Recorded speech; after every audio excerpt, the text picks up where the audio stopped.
In order to understand why some people have more emotional difficulties than others, let's take the example of the child who's afraid of sleeping in the dark.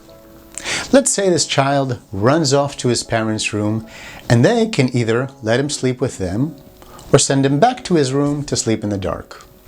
If they send him back, all their logical explanations are not going to calm his fears. The minute they leave him alone in the dark again, he's going to get scared and run off again. After they bring him back a few more times, he realizes they're not going to let him run away from his fears, so he tries to deal with the dark and stay in bed. Eventually, he falls asleep, wakes up in the morning and sees that nothing bad happened. However, the emotional brain might say to itself, just because there was no monster yesterday doesn't mean there's not going to be a monster today. And so the next day the child gets scared again and runs off to his parents' room again, and then they bring him back to his room again. And they do this back and forth for a couple of weeks until several things start to happen. First of all, the emotional brain, while it may not understand logical explanations, it does understand the language of experience.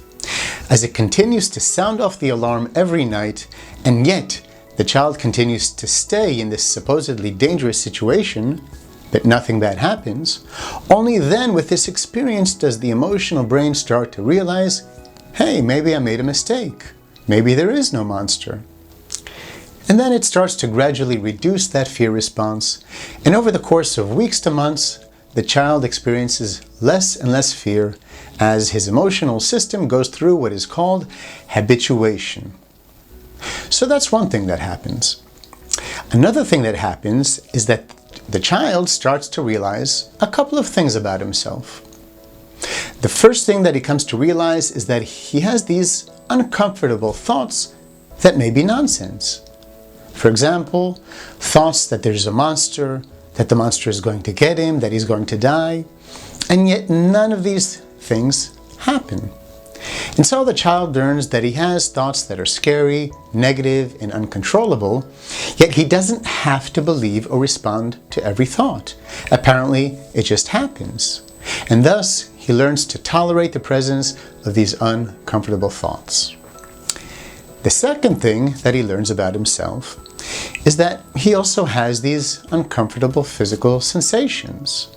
For example, a racing heartbeat, his muscles are shaking, he's sweating, or other physical sensations.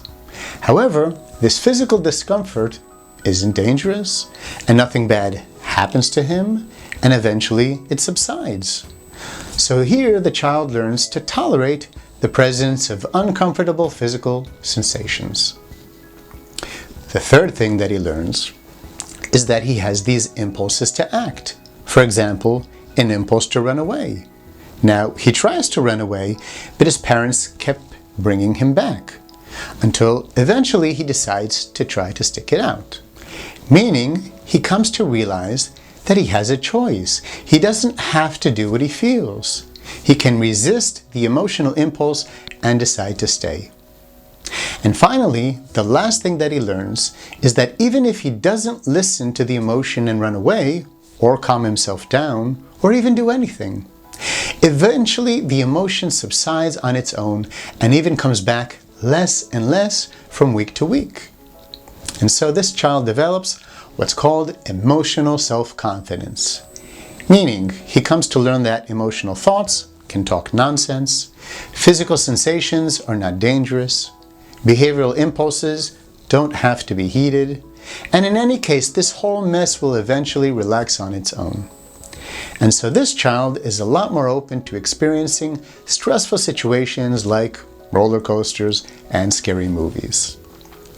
Now, let's move on to the next screen to hear what happens to the child that ran off and slept in his parents' room.